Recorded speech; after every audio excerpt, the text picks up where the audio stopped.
Sanibona, phinde nginibingelele nje futhi nangalesi sikhathi, nangalomzuzu, nangaleli hora. Kuhlezi kwenkulu nemangalisayo intokozo ukuthi sihlangane ngamazwi kababa ohlala ekhaya ezulwini. Ngoba amazwi akhe angamazwi entuduzo, amazwi akhe angamazwi othando, amazwi akhe angamazwi osizo, amazwi akhe angamazwi futhi eqiniso. Ngoba iqiniso kuphela eliwukuhle, iqiniso kuphela elisizayo, iqiniso kuphela ephulukisayo, futhi iqiniso kuphela elinikeza amandla nogqozu nokusondelana nobaba ohlala ekhaya ezulwini. So isihloko nje engifisa sikhulume ngaso namhlanje sithi uhlezi unegunya lokunqaba. Uhlezi unegunya lokunqaba. Singabantu yazi ukuthi indlela let me say esikutolerate ngayo izinto eziningi size siphelelwe ulwazi lokuqonda ukuthi singakwazi kangakanani ukuzinqaba izinto eziningi, because sitolerate izinto esingamele siyitolerate. Lezi ekumele ngabe siyazirebuka, sizixoshe, izona esiyitolerate noma izona esiyimelayo. Yonke into siyayimela, yonke into siyamkela, yonke into siyayigcina, yonke into okungamele kwenzeke. But ngaso sonke isikhathi kunezinto kumele uyinqabe into. Uthi nje cha, ube ne-backbone noma ngizothi ube nomgogodlo ukuthi cha lokhu angikwenzi, cha la angifinyeleli, cha la unqabe, and ukwazi ukuma ekuthenini ngiyenqaba, ukwazi ukuma ekuthenini lokhu angikuvumeli. But isikhathi esiningi what I've seen, especially ngama circumstances eyenzakala empilweni kubantu, ukwesaba, uthobeka kakhulu, uthobele imimoya engafanelekile. Kanti-ke futhi enye into enkulu kakhulu ukungaqondi, ukungazi ukuthi yini ekumele ngiyenze, yini engamele ngiyenze.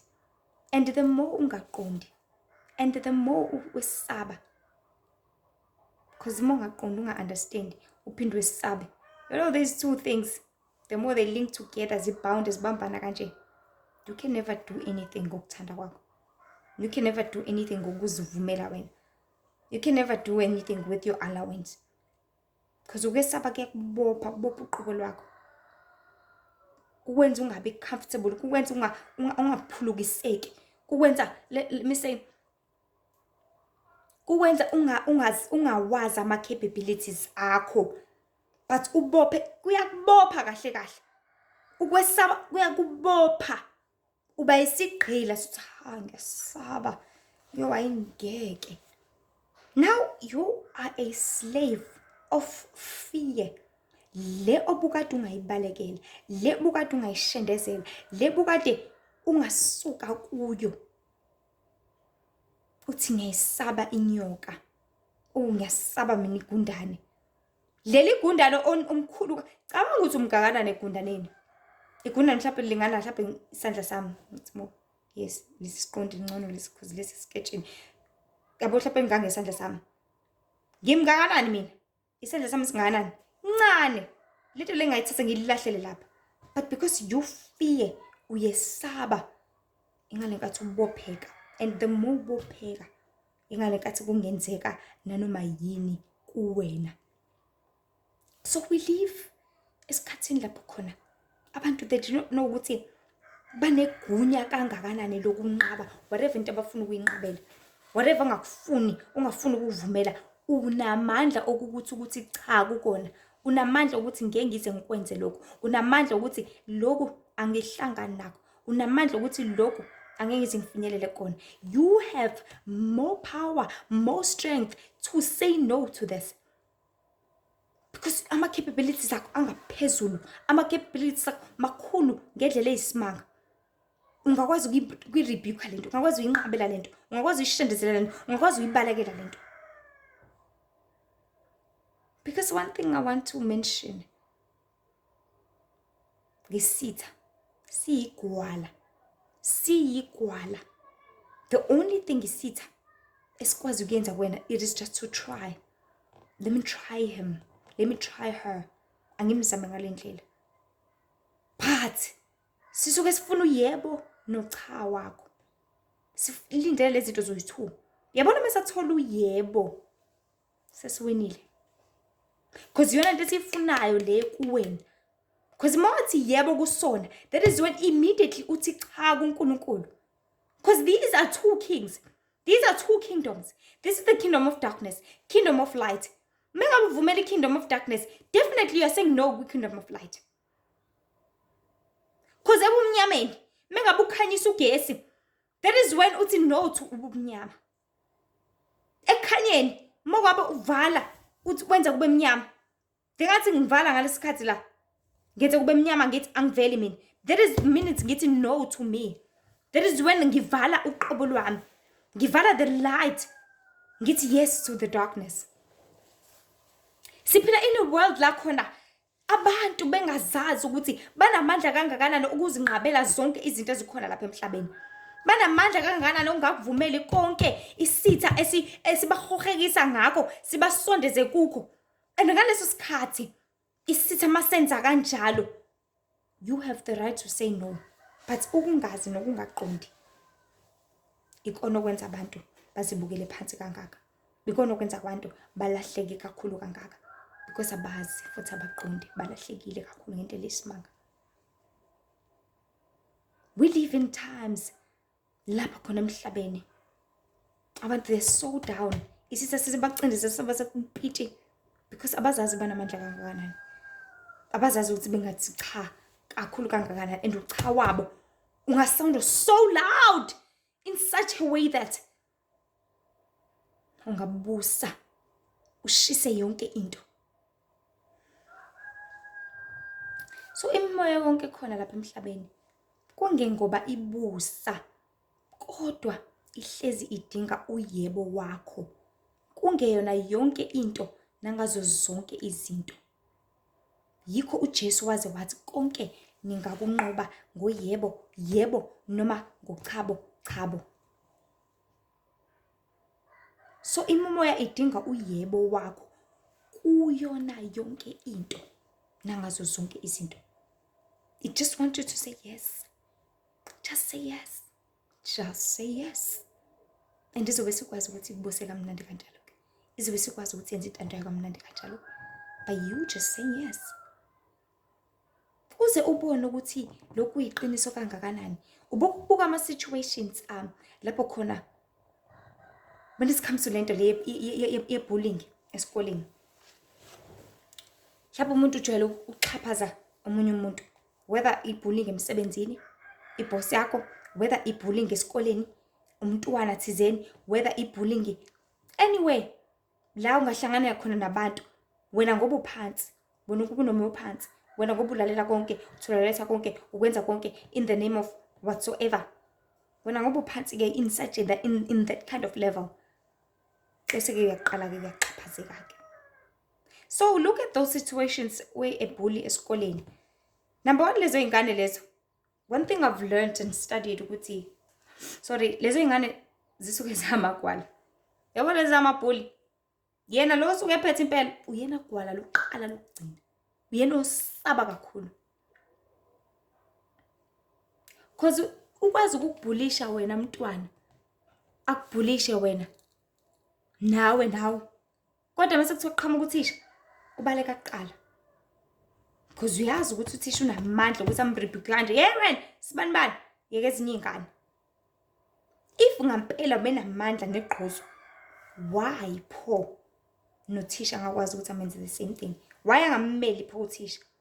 Which is what is happening. Imimoya iyazi ukuthi ayinamandla kangakanani. That is why ufuna ukubhulisha wena. Because iyazi ukuthi ngeke izimele uNkulunkulu. But uma unoNkulunkulu ayinamandla enasabela empilweni yakho. Fana nengane if izoba neprotection yathisha, ithi ngizokuceba njalo ukuthisha. Ibhula ayenzi lutho. Ngoba iyazi ukuthi uneprotection yathisha, mina ngiceba ukuthisha uthisha uzongishaya. But if lo mntwana lo engezohlala ebukhoneni noma ebukhoneni bathisha noma esondelene nothisha ngaso sonke isikhathi, sizothi zimbhulisha lezi izingane, sizothi zimnaka, zimenza zonke lezi zinto ngaso sonke isikhathi, zizoba nepower over yena. zizoba ne-power of impilo yakhe, zizoba ne-power ngaso sonke isikhathi. Why? Because akazi ukuthi unegunya kangakanani lokuthi angakumela konke lokho. Akazi ukuthi unegunya kangakanani ukuthi athi cha, otherwise lokho wangenza ngenkani ngizomtshela uthisha. Angithi ngithe cha, ufuna ungiphuca ngenkani umphaka wami, ngithi angifuni, ngizomtshela uthisha. Now imimoya ingena kubantu, abantu bengazi ukuthi banegunya kangakanani. Silalela, ngizomtshela uNkulunkulu. Ufuna ngitshontshe ngenkani, angifuni ungitshontsha. I will tell my Lord. And uNkulunkulu will come and rebuke that spirit same time ukuthi no, umntwana wami lo akalona isela, akayena 1 no 2 no 3. And the spirit seyibalekela. I remember nje uJesu ehambela, imoya ekhulumela kuqala athi singenzani kuwena umuntu kaNkulunkulu, ngcono ususeke usifake engulubeni. Sinamsebenzi imuni nawe umuntu kaNkulunkulu omkhulu kangaka, wena wasekhaya ezulwini lokhazimulayo, izikhulumela yona same time. So we live in times lapho khona abantu they need to know ukuthi banamandla kangakanani, especially if besebukhona baNkulunkulu, especially if bephila umgcwele, especially if behleli eduzane noNkulunkulu, especially if benza intando kaNkulunkulu bemlalela ngokuphelele, umdalo wezulu nomhlaba, umdala wensuku. But if bengakwazi lokho, besuke khona baNkulunkulu, ila khona imoya, ila khona bezongawazi amandla abo ukuthi atholakala laphi. uSamson amandla akhe ayiseyinweleni, but because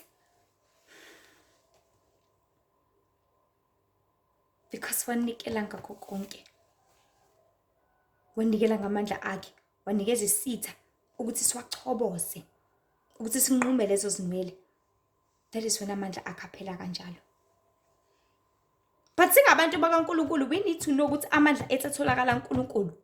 Kodwa if sovumela isitha, sisiphuce isource yamandla ethu, sisisuse kwipresence kaNkulunkulu, sisisuse lapho khona sizohlezi sithola energy kuNkulunkulu kumelana nako konke. That is when isitha sizosifikela sizenzele konke umathanda nomachanca ezimpilweni zethu. Just like that child engazi ukuthi mina mengathi cha kuwena wafuna ukungiphuca ngenkani, ngizomtshela uthisha and uthisha uzokurebuke, uzokushaya. But if yena ezothatha ngokuthi vele ngimncane, vele bathe laba angilutho mina, sivele lalela ke lezi ngane zizothatha advantage ngawo, zizokhwela zikudilike khaya zokukhanda uma emoyijela ukuthi khanda umgwaqo la ekhanda, zokugumba indlela zikhanda umgwaqo, and the more zikhanda umgwaqo zizokugibela. Mase zigibele ezokwenza umathanda, zokwenza noma yini ezithanda kuwena. And mase kwenzeka kanjalo, whether uyakhala, whether wenza njani, azinendaba.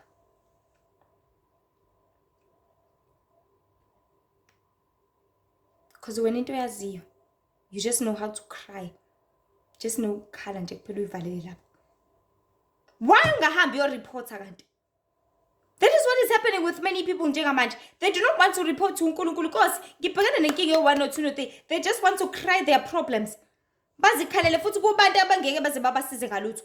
Okhala kwabanye abantu awunkosi amkaze ngahlupheka kubani bani abanendaba labantu babo. You cry wezinye ingane ukuthi buka bayangihlupha laba bangenza 1 no 2 no 3 nalezi ingane ziyasaba nazo. You cry to other people ukuthi na imoya yangihlupha nalabantu laba bayisaba imoya. You gonna cry to your pastor. Pastor wakho naye le moya le yayimhlupha naye wangazi ukuthi enze njani. Naye akazi ukuthi enze njani, akazi ukuthi adile nayo kanjani. So naye akanamandla kaphezulu kwayo. Only the Lord the Father, that is the one ongaphezulu le moya emsabayo. Because when uzotshela yo pastor ukuthi inkosi noma umfundisi wami nginenkinga yomoya 1 no 2 no 3, umfundisi naye uyawusaba loyo moya lo kudlengulayo njalo ebusuku. Kodwa if you gonna tell the Lord the Father ukuthi baba ngihlusha umoya ukuthi lo moya uyamsaba uNkulunkulu, and uNkulunkulu ngathi ekhuluma ngephimbo lakhe nange voice yakhe, umoya ushabala le same time. So singabantu, why do we always singafuni ukunqaba? Yonke into siyayivumela, yonke into siyayitolerate, yonke into siyayialawa, yonke into siyayivikela, siyayigcina ihlala kuthina. That is why le moya izobusa kangaka. That is why le moya izozenzela kangaka, because siyavuma nathi, siyamukela ngithi asifuni ukunqaba, asifuni ukubikela ubaba, asifuni ukumtshela konke sithulule kuyena konke, izozenzela ke. izozenzela isinoma kanjani. Lezi ingane esikoleni uma befuna ukudla umphako wakho, they will do such. Le mimoya mefuna ukudla imali yakhe izokwenza because awubiyelile ngoNkulunkulu, awumtshela uNkulunkulu. Mefuna ukufika idla ukudla kwakho kuphele within a week, izokwenza lokho because awunayo uNkulunkulu, awunendaba futhi. Mefuna ukuhlukumeza ingane zakho, izokwenza. So lezi ingane mazifuna imali, zifuna ukukuphuca esikoleni, zizokuphuca because wena you are so weak angithi. Nawe empilweni yakho imali yakho uyibiyelele uNkulunkulu, konke awutshela uNkulunkulu. Imali yakho izophela ngo day 1 kade uhola. Futhi phela ungakahona ngisho ukuhola, which is what is happening to many people. Zifuna uyibhalele. Uzokwenza lokho. Because why uvumela yonke into akithi wena uhlakaniphile. Kodwa uhlakaniphile bobula, bokuba weak. So lamabhuli lawo ezithi hawo sibhalele phose lama essays ubonile nje na ukuthi sino homework yipi bese uyababhalela. So we live in times lapho khona abantu beyikhonza le mimoya le. Because why? Iyabatshela, iyabadimanda ukuthi ngikhonze. Iyabadimanda ukuthi enza kanje. Khonza mina shisa impepho. Hamba emanzini nje manje wenza 1 or 2 or 3. It's demanding people to do all these things. And people are doing exactly. The more it is phathele. Lezi ngane singiphathele. Nike incwadi zami uzongiphathela lo. Ngiphelezele futhi ngisekhaya. Imimoya niyenzela konke niyayithobela. Uhambe uyifunela iloan ebank. Ufuna ukuthi uhlabe leyo nkomo bese iyadla yona idla igazi ngawe. Iyancuza idle yonke into ngawe. Uyisiyothoyotho sayo. Uyayenzela yonke into. Yenza umachanga noma thande ekhanda lakho because you are so allowing. Uvumela yonke into, uvumela konke ekuthandayo. Why? Because awuzazi ukuthi unegunya lokuthi cha. Awuzazi ukuthi unegunya lokunqaba. Because awusondeleni noNkulunkulu ngale ndlela ephelele ukwazi ukuthi umdalo wezulu nomhlaba ufanele ukukhonza. Umdalo wezulu nomhlaba ufanele ukuthotshelwa. Umdalo wezulu nomhlaba ayikho imimoya efanele ukukhonza lapha emhlabeni. Ngikhuluma ngayo imoya yamadlozi. Ngikhuluma ngayo imoya marine spirits, imoya yokuthwala, ezangoma. Zonke le mimoya le, if ungakhonza uJehova, imoya yamasathanism, satanism, imimoya yonke ehlukahlukene. If ungakhonza uJehova, I repeat, if ungakhonza uJehova ungathobela intando yakhe, khona umkhonzayo. Because uNkulunkulu yakayibekele indaba ukuthi ufa ungagcina imiyalelo eshumi, ugcine leyo inani yasathane. Automatically. So kukwena ukuthi wenza njani? Kukwena. Ukuthi leli gunya leli ulibele yalivalela yini? Because you have igunya lokunqaba. But kulele kuthenini uyalivalela yini noma uyalidedela? Uthi lalela ngeke ngize ngikwenze ukuthi. Because le moya ayibusela. Because when you are so weak, uvumela yonke into ngithi sowenze njani Nkosi yami sikhule ngalempilo. Sikhulise kanjeni. Nokho kobo bethu babephila kanjeni. Nabo bapenza 1 or 2 or 3. Okay, do it. Ahlala kanjalo ke. So empilweni uma uzoba uvuma zonke, uvuma zothi bazozenzela abantu phezulu kwekhanda lakho. Not just imimoya nabantu nje in general. So that's let us shishisi understand. If abantu bezenzela ke isinomkantana empilweni yakho, how much more imimoya le ungayiboni? If labo babonayo besakwazi ukuthi bakwenzisa isinom kanjani. Uthi ngubaba wekhaya, ucontrol unkosikazi wakho, wena wenza yonke into uyawasha, uyaclean, uyapheka. Unkosikazi wakho inabe business into zakhe. Akucontrol athi ayisenzile ukuthi manje ukwenze nawe. Because awulazi igunya lokuthi uyinhloko kangakanani la ekhaya. Awulazi igunya lokuthi wena umkhulu kangakanani ngaphezulu kwakhe. Awazi ukuthi unamandla bangakanani ngaphezulu kwakhe. Uzozenzela amachanca ke and uzoyithatha iadvantage, I promise you. Uzonza isiqinisekiso sokuthi konke ngaso sonke isikhathi wenza isiqinisekiso sokuthi uhlezula khona uzohlezela yena. Because everyone wants to be at the top angithi. Nalo nkosikazi ufuna ukuba phezulu. Naye ufuna ukwaziwa, naye ufuna ukuncomeka. Naye ufuna ukuphila ngeyakhe indlela. Naye ufuna ukuphila ngeyakhe intando. Naye ufuna kulalelwe yena. Naye ufuna kuthotshelwe yena. Naye ufuna ukwenza ukuthanda uye. Kwenza ukuthabisa yena. Then ngaleyo ndlela uzohleza ubushwa. then ngaleyo ndlela uzohlezi ungawazi amandla akho, then ngaleyo ndlela uzohlezi ungaqondi ukuthi unongaphezulu, fanele ungaphezulu kangakanani. But there come a time khona la khona masuwazi ukuthi unawo umthambo kaNoah. And ngale nkathi zithi uthi cha, ziyathuka nazo, ha, usehlakaniphile, bese ziyasaba azibe sisadlalela kuwe. So like that example yezengane ade zikubhulisha zikwenza isu 1 no 2 no 3, mase ibona ukuthi cha nangenqaba uthe cha, hayibo uthe cha, ubani yena, ubani yena, zizokwenza ngazuthi zifuna ukuthi ziyibuyise leyo cha, uthi nje cha. And then by realizing that is when zibona ukuthi awusekhulile, hambe zibe zikushiya kanjalo. I do not know ukuthi kwenzeka kanjani, but uNoah awuve unesiqi nje esiqinile futhi esimangaza, not sure ukuthi mhlawumbe ngoba umuntu uyahlina mathi cha, I don't understand, but yabona nje umuntu uma wathi cha kuba nalo ukuthi uthe cha ngempela akafuni. But when you say no, and when you say no, you get a lot of respect. Uthola inhlonipho eyisimanga. Fana nowesifazane nje ohleze nqaba, mhlawumbe bethi bamshela nani athi cha. Uyahlonisha leyo muntu loyo. Uyathotshela akudlaleni nomngeni uthi ubani. Ushela usibanibane we kanjani nje. Thayibo uyakhulumisa wena. Hayi ngeke. Lesi save hlonipheke kabi.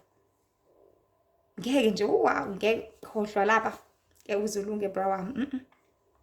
You get a lot of respect. But uma uvuma zonke uba lula, like a loose girl. Emphakathini nje wena uyiskete esiphenqana noma umuntu umfana, bonke bakuthatha kancane. Bonke bayazenzela, bonke bayazizela kuwena, nabo befuna ukuzochoboza, nabo bezofuna upeace wakho, nabo bezofuna whatever. Lokho nako kuyigugu lakho ngithi. Because wena uvumile, ubanikeza zonke. Wenza njani uvuma ngoba uthi niyabacabangela, awu nalo ushelile nje, he, nalo uthe uyangithanda, he, nalo shame. But if uzoba stand firm, make sure to stand firm kucha wakho. That is when bezo understand ukuthi izitshe efayo lesi asidlaleli la, asidlaleli kulo, akathintwa lo, and akekho uzosondela kuwena, akekho uzozenzela umathanda. So abantu they need to understand ukuthi banegunya kangakanani lokuthi chabo, unamandla kangakanani ukuthi cha. Ungasabi futhi musuthi cha, ungabuyi uthi yebo just when ucha awubo cha, ubo cha njalo.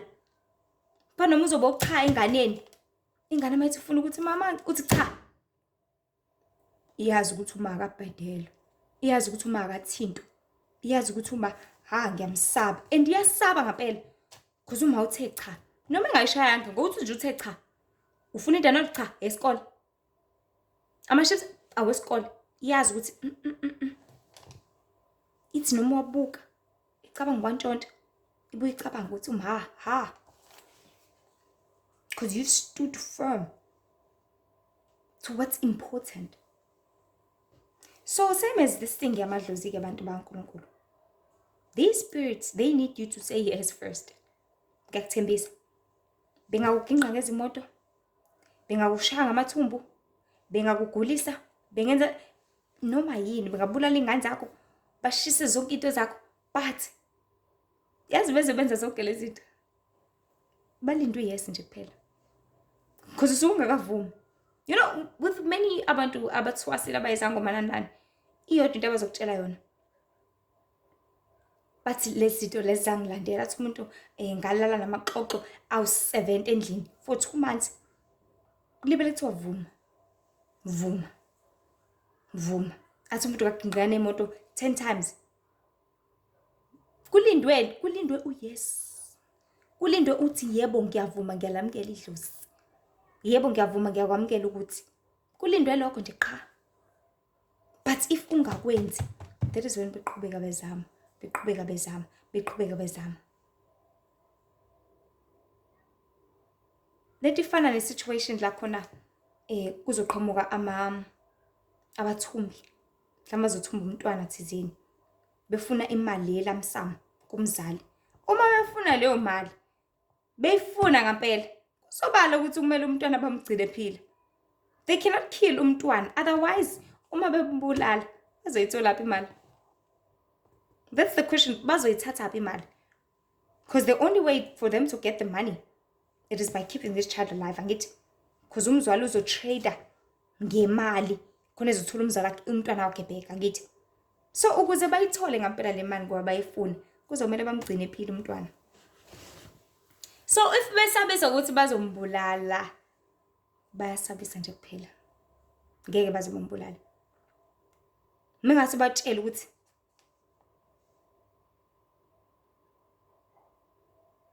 so that is why abantu abazali abaningi kumele bavele bayithuleni because bayazi ukuthi ngeke baze bayibulale leyo ngane. Because uma bekwenza lokho ngeke baze bathole lutho.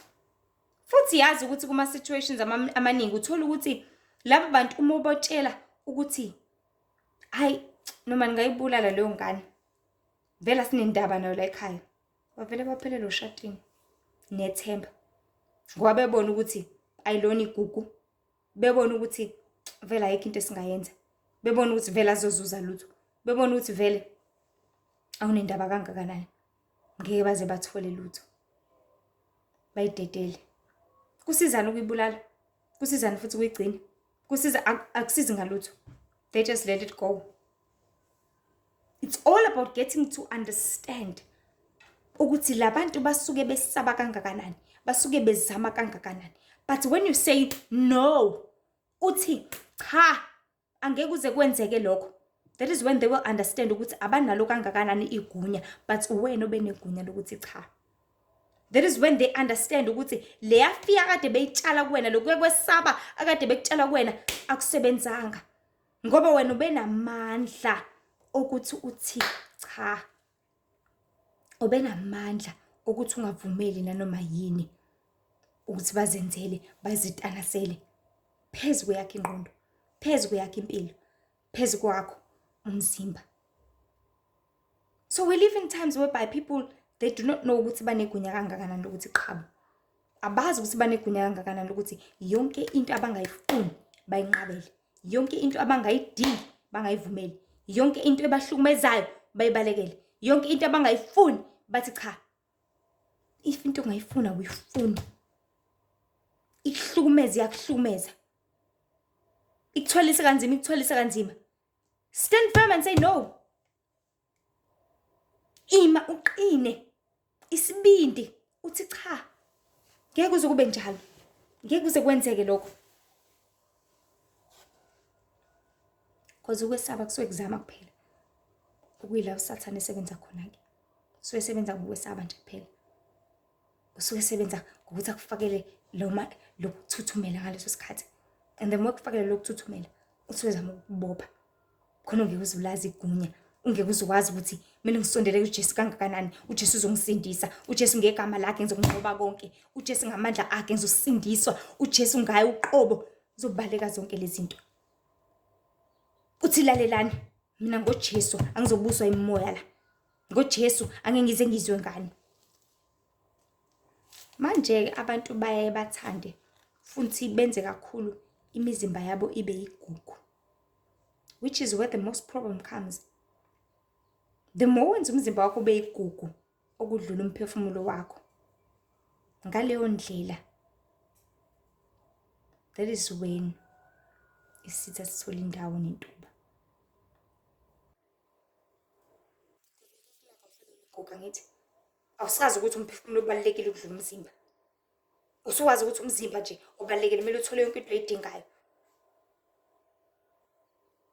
Kufana nje nayo incwadi. Let us read incwadi kaJobe. Jobe 2 verse 4.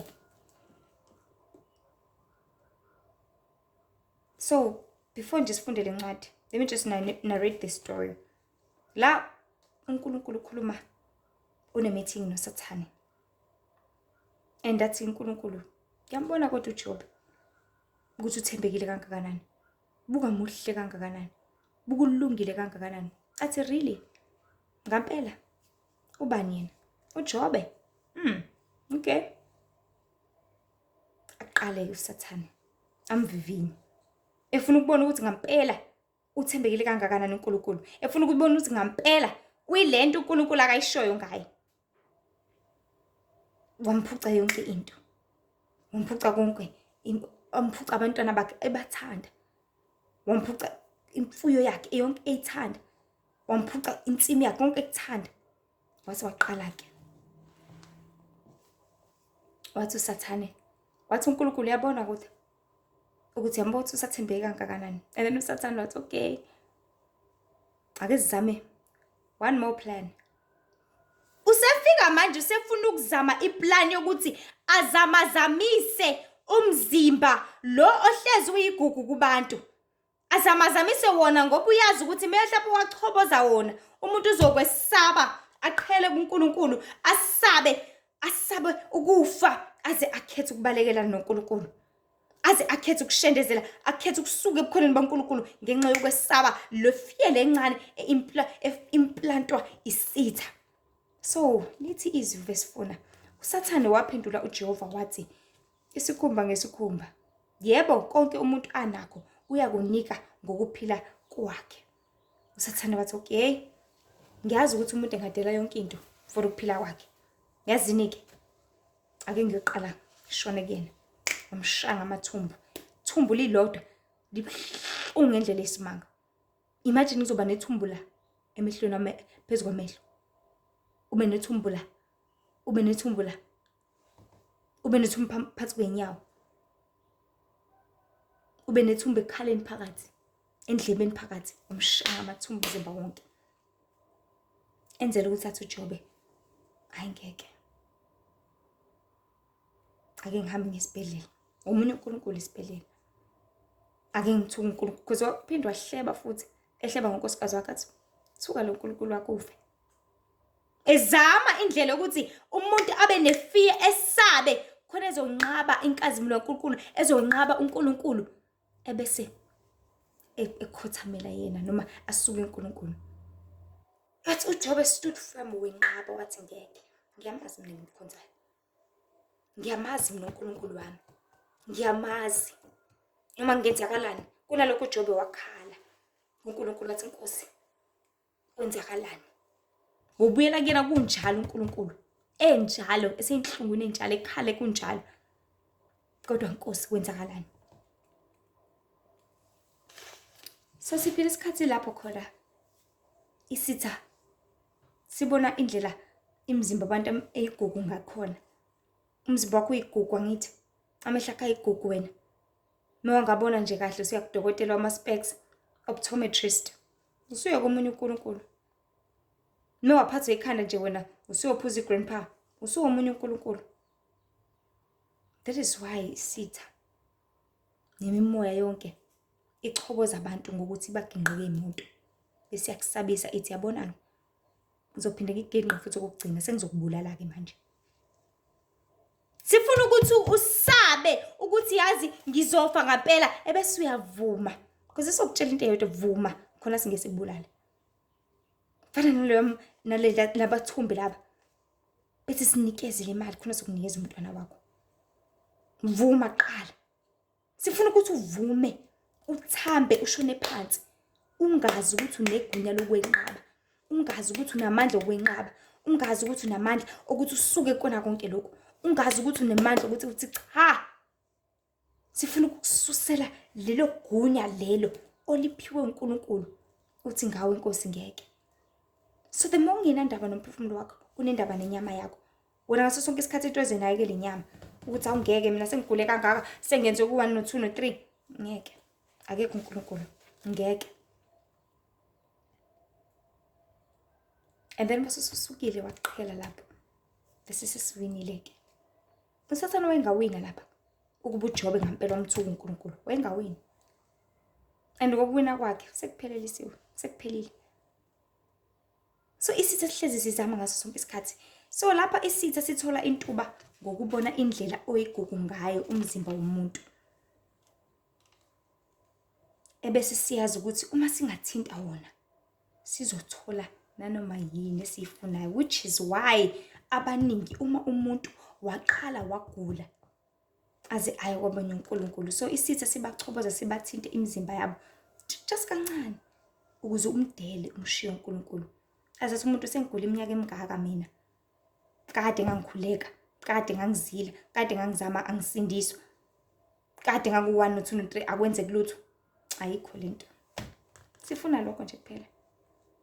Sesiwinile. Sesiqedile inyaka. And sesitshela ukuthi bese shaya uJobe kabathuba uzomthuka uNkulunkulu akhonzela, kanti cha kwangaba njalo. uJobe knew igunya nalo lokuthi cha. uJobe knew igunya analo lokunqabela konke. So ekwazaneni noNkulunkulu kudinga ukuthi sikudele konke. Sazi ukuthi imizimba yethu ayilona igugu okudlula imphefumulo yethu. Njengoba isiyala ubaba ohlala ekhaya ezulwini ukuthi masingamusabi obulala inyama, kodwa asesabe obulala inyama aphinda bhubhise nomphefumulo esihogweni. So wena uzosaba lothi uzobulalela inyama kuphela? Athi ngizokuphula umlenze, usaba lokho? Athi ngizokwenza ungahambi, usaba lokho? Athi ngizokushaya ngengozi, usaba lokho? Ngena ngendlovu yangena uthi ngibulale, singamane ngibulale. Ngibulale as long as ngizofela enkosini.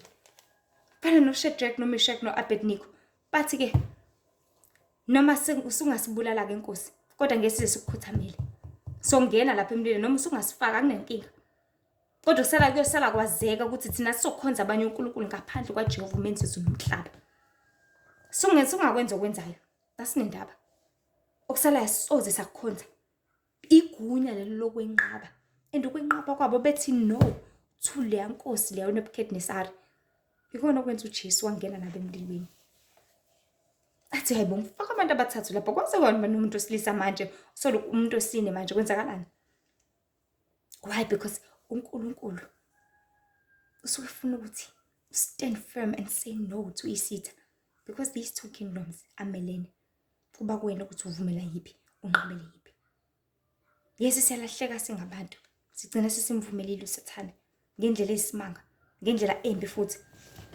Kodwa kudingeka ukuthi sibuyele kuJehova sithi Nkosi cha. Ngeke akona. Sidukile silahlekile. Wazi ukuthi unamandla okwenqaba. Wazi ukuthi unemandla ukuthi ubuse ngaphezulu kwaleyo bhuli leyo. Unamandla ukuthi cha, angiyithandi lento. Futhi ngeke ngize ngiyenze. Wazi ukuthi unamandla ukukumela konke. Le mimoya sibabusile abantu kakhulu, sikubusile impilo yakho yonke. Usuyikhuthamelile, wayispenda yonke imali yakho, wakuspenda konke, wakwenza konke, but lihle ithemba ngempilo yakho ngoba usaphila, usangabuyela emuva. Usanga back to square one, usangaqala maphansi. Usangabuyisana noJehova, uqale maphansi uthi Nkosi, I reverse and come back to you. I reverse ngibuyele emthethweni wakho. I reverse ngishiye yonke intando yakho, ngangafunda ngawe, ngalalela imimoya, ngalandela ngijahle imali, ngalandela ngijahle okuzosiza mina. But I reverse and come back to you Nkosi, ngibhedile. Ngisize baba. Ngonile. Ngihlangule emkhululi. Ngidinga wena njengamanje. Wena kuphela ongangisingatha. Wena kuphela ongangisindisa. Wena kuphela ongangihlenga. Because isitha sesimbubuse kakhulu abantu. Why? Because bahlulekile uku-understand ukuthi banamandla kangakanani noma bese kukhona baNkulunkulu. Because into ayidinga iyodwa ukuthi uhlale sebukhoneni baNkulunkulu, because awunawo amandla ngokwakho. Awunawo amandla ngengqondo yakho. Awunawo amandla ngiyakho intshisekelo. Awunalutho. But udinga ukuhlala ebukhoneni bukaNkulunkulu. Uzondle ngezwi lakhe ngaso sonke isikhathi. And yena uzohlezi egixabeza ngamandla amasha. Agixabeze ngamandla amasha. Agixabeze ngothando olusha. Agixabeze konke okusha okudinga umphefumulo wakho, okudinga uqobo lwakho. It's about time bantu baNkulunkulu. Sibuyele kuJehova. Khona sowazi ukuthi sinegunya elingakanani lokunqaba. Wazi ukuthi unamandla kangakanani ukunqoba konke. Wazi ukuthi uNkulunkulu uzokunikeza amandla amakhulu kangakanani. Kuphela mozonqaba, ungavumeli yonke into izenze umachanca nomatanasa ekhanda lakho cha. ngiqhaba manje, ngiqhaba namhlanje. Busaletha uNkulunkulu ezokupha amandla okwenqaba konke. Busaletha uNkulunkulu ezokusibekela akusize ezintweni zonke. Nqaba. Because uJesu unganqoba konke ngoyebo, ngoyebo, ngoqhabo nangoqhabo. Konke kulele ezandleni zakho. Unegunya lokunqaba. So inkosi ibe nani enisize kakhulu. Azi ukuthi ngokwenqaba kwakho uzobe usuyibusile le moya ngoba iyasaba, iyigwala, iyazama nje kuphela. Yebo umuntu uNkulunkulu uthi ngizomceba uNkulunkulu, umbikele uJehova, izokubalekela. Lithi is resist the devil, he will flee away from you. Nqabela uSathane uzokubalekela. NjengoJobe wenza, wamnqabela, wabaleka. Ishedrak noMeshaki banqaba. Umlilo wangabenza lutho. Kuzokusabisa nje ukuthi ngizokushisa ngomlilo. Yazi ngikushisa. Uzohusha kuphele ngawo, bathi cha sinendaba. Sekamele sishe, kodwa ngeke sikukhonze wena. Ngeke. So nje inkosi ibe nani isize kakhulu. Nisibekele ezintweni zonke. Niqinise. Inipha amandla okwenqaba. Inipha ukuqonda ezintweni zonke. Ukuthi unegunya kangakanani lokuthi cha angeze ngakwenza lokho. Inkosi Musa nothanda nibusise njalo. Ihlale nazo ukuthi uNkulunkulu uyasizonda isono. uNkulunkulu uyabuthanda ubungcwele. Ngicela nje nidlulisele amazwi nakwabanye bathole ukuphulukisa nokusizakala. For more information, khona TikTok, khona Instagram, khona Facebook. Inkosi nje benani inisize iniphulukise, iniphe amandla. Ngihle ithemba mzobelo, ngihle ithemba ngempilo yakho musaphila vela kuJehova kuyinqabe udede mbini. Inkosi izoba nawe. Ngibusise manje uzophakade. Amen.